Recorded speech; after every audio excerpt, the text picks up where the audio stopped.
On this super review, let's take a look at the Tin Hi-Fi T3. I'm gonna tell you something you might not know. The Tin Hi-Fi T2 was actually, I think technically, my first IEM. I kind of bought it on a whim, and it's led me down this rabbit hole of a bunch of different in-ear monitors, but I still have a special place in my heart for the original T2. In fact, when Tin Hi-Fi came out with the T2 Pro, I was really hard on that headphone, but it actually ended up being my favorite headphone. Of all the different in-ears that I've heard, the T2 Pro is still my favorite. And it's not even the most expensive. I think it's pretty reasonably priced, but that's neither here nor there, because what we got here, maybe it's there, it's just not here. What we got here is the Tin Hi-Fi T3.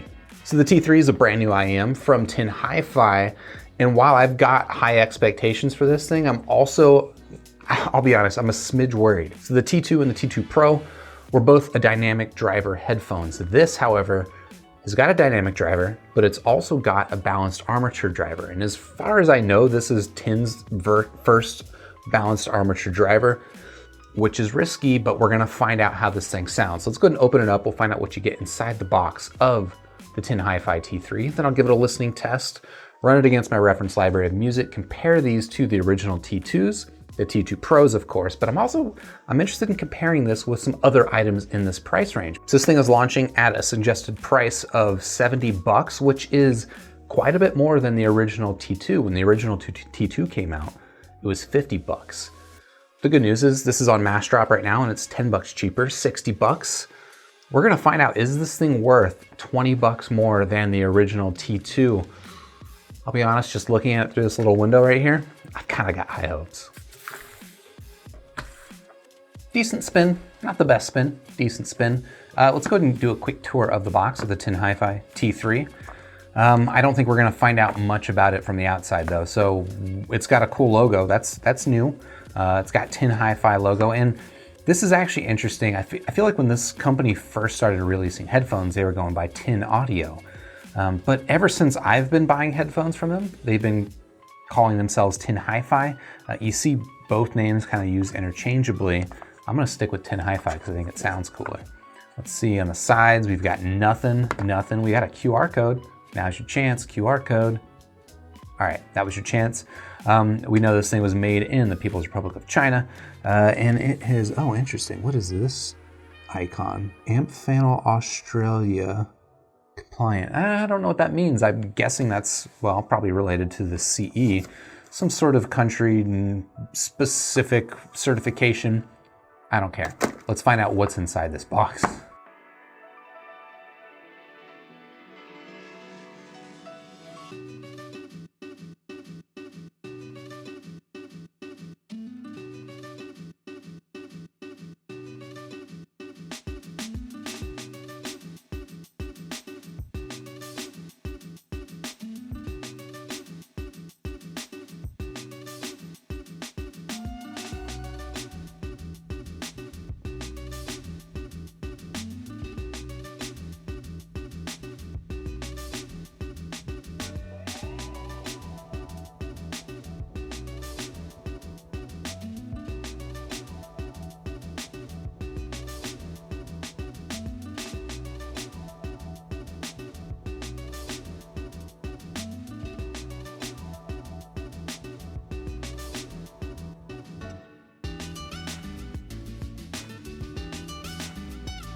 All right, so we got the Tin Hi-Fi T3 completely unboxed, and for $70, this is, I'll be honest, this is a pretty stunningly good package for $70. Let's start with the ear tips, which might not sound exciting, but if you've gotten headphones with bad ear tips before, this spread right here should be pretty appealing to you. So first thing, like the T2s and the T2 Pros, these things come with foam tips pre-installed. Unlike the T2, these things come with white foam tips, right? So the T2 came with kind of a pretty attractive but very unique blue color ear tip. These are a white, and I gotta say that looks pretty nice. Now, is that gonna stand up to the inside of your ear? I don't know, it looks really good right now, but we'll see about that. But unlike the T2, this actually comes with a second pair of foam tips. And worth calling out here is that this looks like it's actually a smaller size. You can see that this appears to be sort of a large pre-installed, and this is a smaller ear tip, maybe about the same size as like a Comply medium. Not quite, man, maybe it's about the same size as a Comply small. But it also comes with two different pairs of silicone tips. And this first pair in black we've got. The shape of these reminds me a lot of Sony ear tips, or maybe even Finals E-type ear tips.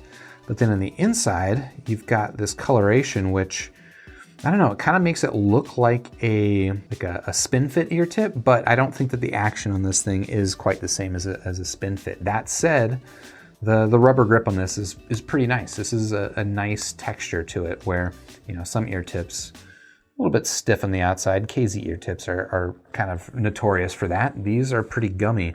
And then over here with the clearer tips, also gummy. I would say these are actually a little bit thicker rubber, not quite as gummy as the black ones, but they do have a wider bore. And generally what you're gonna see is that a wider bore ear tip like this is gonna give you a little bit more treble extension, whereas a narrower bore like this tends to de-emphasize the treble a little bit and emphasize the bass. Now, depending on the headphone, it may make a big difference, it may make very little difference at all. That's something we're gonna find out.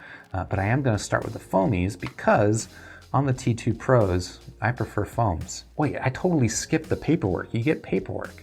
You guys interested in that? But then let's move on now to the cable. And this cable that this thing comes with is, can I be honest, I think this is the most attractive cable I have with any of my headphones. This is a gorgeous look. Okay, so this is like an 8-core braid. It starts down here at this termination. And maybe if I'm being picky, I don't really like this faux carbon look, but that does seem to be pretty popular. You've got two different colors of core interwoven. You've got silver and yellow, and I think it gives it a really pretty handsome look. Up here at the Y-split, you've got, this feels like metal. That does feel like metal. You've got this pretty nice little metal Y-split, and it seems to have a Tin Hi-Fi logo on it, which that's pretty slick. The last headphone, their branding game, not quite there. It seems like they're pulling it together. It does also come with a chin cinch, and this is a very, I can already tell, this is a very effective chin cinch. It's not gonna be falling down on its own accord, which is nice. And then we finally get up here to the terminations, which, like the original T2, is an MMCX connector. Unlike the original T2, however, these things come with a preformed hook on the cable. This actually may be sort of a good thing or a bad thing, depending on how you like to wear your headphones. I think with the original cable, it didn't have any sort of hook at all to it. So you could either wear it cable down or wear it over your ear, wearing it cable up. I tended to prefer wearing it cable up. And for me, because I like to wear the headphone like that, I actually prefer having this hook.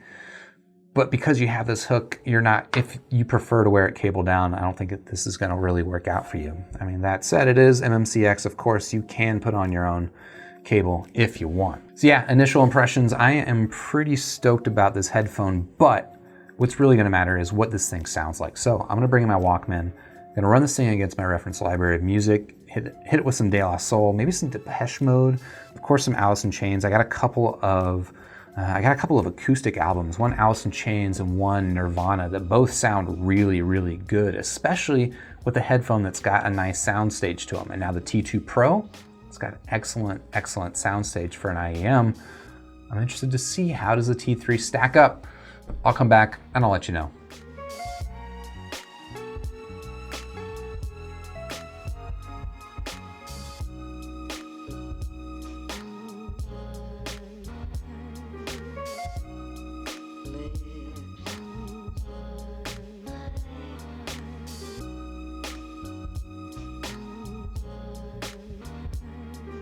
All right, so I've been listening to the Tin Hi-Fi T3 for a few days now, comparing these with the original T2s, the T2 Pros, as well as some other in-ear monitors that I happen to like a lot. And when I was doing the unboxing, or I think it was in the unboxing, maybe during the intro, at some point before this moment right now, I had mentioned that the T2 Pro is actually my favorite in-ear monitor of everything that I've got, including much more expensive monitors. So the T2 Pro, my favorite. This, now, the T3, I would say it's my second favorite, just behind the T2 Pro. Now that said, even though I personally like the T2 Pro more, this is actually gonna be my #1 recommendation going forward. If this fits within your price range, I think this is the best buy out there. Let's start with the physical characteristics of this headphone, which share a lot in common with the T2 and the T2 Pro. I failed to mention this during the unboxing, but like those headphones, like the T2s, these things are all metal. The shells are all metal, and it's just a nice, simple design that, I don't know, I think it's pretty classy looking. But actually, above and beyond the original T2s, they've just done a little bit, they've added some styling to these metal shells that I think makes it just kind of a more finished, more unique, more intentional look. I think it's just a great looking headphone. I really do like the look of these gray foam tips. They kind of look white to me, but some people call them gray. But these gray tips do have one little issue in that they're gonna show dirt a little sooner than you know, something like a Comply foam tip, which has just got a darker color, and they're not gonna show dirt as easily. Maybe that's actually a good thing. Maybe it just means you need to clean your ear tips more often. But that's something to keep in mind. These things, I would say, have kind of a limited lifespan because of that. The cable that the T3 ships with, this has got to be like the nicest stock cable that I've got. This cable is friggin' phenomenal. I think it looks fantastic. It handles great. The chin cinch on it is actually pretty functional, even though I don't think it's necessary for a headphone with preformed ear hooks, but just my personal taste. If I had any complaint with the build of this cable, and this is gonna, as minor as this is, I think it's gonna show you how few complaints I have, but the L and R labels on the MMCX connectors are on the outside of the connectors, right? So if I'm wearing it overhead, if you're looking at me from the side, you're gonna see a little upside down L. And that's a little annoying, but that is the biggest complaint that I have about the build quality of this headphone, which is to say, I friggin' love the build of this headphone. In terms of fit, these things fit basically identical to the T2 and the T2 Pro. If you had issues with those, I don't think this is gonna solve any of those issues. For me, however, I find it a great fitting headphone that I can wear all day. It's not a form-fitting fit, so it's not gonna create like a great seal, and it's not gonna be super, super secure. But I've found with the foam tips, like these things, they'll fit, they'll stay in place all day. I don't have any issues with them, but they're not blocking out all the sound the way, you know, something like the 10 Hertz P4 Pro might. If you really need isolation, the 10 Hertz P4 Pro, maybe a BA headphone without any vents is gonna be better for you. Personally, I have no issue with this. I think this build is great. But now that gets us into the sound quality, which is, as much as I like the build, as much as I like the aesthetic of this headphone, the sound quality is really, really what I love about this. So let's start with the original T2, the Tin Hi-Fi T2. That is a relatively neutral sounding headphone, especially compared to a lot of other, you know, in-ear monitors of that price range. It's relatively neutral, right? The mid-range is very present. The bass is not very elevated. But the treble is a little bit hot on that. It's a little bit aggressive. When the T2 Pro was coming out, a lot of people wanted that headphone to actually up the bass because, I don't know, people like bass. It's funny. You get a lot of audiophiles out there, but like, beats suck. They got too much bass. But then you get something like the Sennheiser HD600 or the Tin Hi-Fi T2, and it's like, there's not enough bass. Of course, there's a happy medium in there, but personally, I like the bass on the T2s. The T2 Pro did not elevate the bass at all. In fact, it elevated the treble, but what that actually had the effect of doing was it just blew up the sound stage, and the imaging just became really super sharp. And that's really why I like the T2 Pro, is that imaging and the sound stage, it just all comes together in this really, really fun to listen to package. Unfortunately, what I found was that with the stock tips, the treble was a little bit hot for me on the T2 Pros, but I did find with the Comply foam tips, that became, again, my favorite sounding headphone. Now enter the Tin Hi-Fi T3, which I think has all of those imaging and soundstage characteristics of the T2 Pro. Basically the same, but without having that hot treble. So with the stock tips, I think this thing is perfectly listenable. Even with the stock silicone tips, this thing's perfectly listenable. Some people are still gonna find the treble on this to be a tad hot, and I understand. I I'm kind of a treble head, so I like the treble. So if I were to compare this to the T2 Pro with comply tips, I would say the treble in this is actually a little bit tamer with the stock tips. So that's actually why I think that this is a much easier recommendation for most people. With the T2 Pro, I love the sound of that headphone, but I can't really tell you to go out there and buy it without also getting some comply tips. So that's now adding to the cost and the hassle. This thing you can just buy out of the box and it sounds phenomenal. Now, a lot of people are going to be asking, does this have more bass than the other T2s? And in my opinion, no. I think the bass on these is exactly the same. In fact, I'm actually really surprised at how similar the sound signature is on the T3 versus the T2 Pro, considering that different driver configuration, right? So the T2 Pro is a dynamic driver.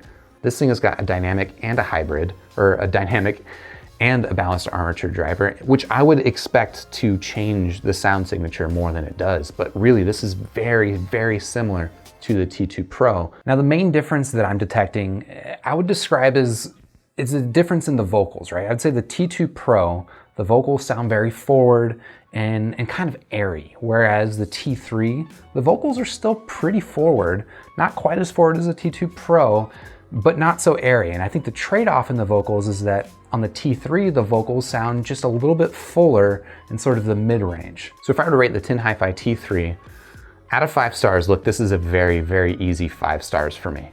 I think, you know, there are some people out there that are still gonna have some issues with the treble in this because it is still relatively aggressive. The vocals are still relatively forward and the bass is still relatively flat. But for me, it's to a T exactly what I want. I think the T2 Pro with the comply tips has got a little bit more sparkle, a little bit more edge, but like I have to be listening to them back to back to be able to tell that difference. This thing I think looks better, it comes with a better cable. The tips, I don't need to buy comply tips. This is, in my opinion, the best buy out there right now. And it's only 70 bucks. 70 bucks, that's not too bad. If you're interested in checking out the Tin Hi-Fi T3, of course, I've got links in the description down below. While you're down there, you can hit the like button for the video if you liked it. You can subscribe to the channel, and then I'll see you in the next super review.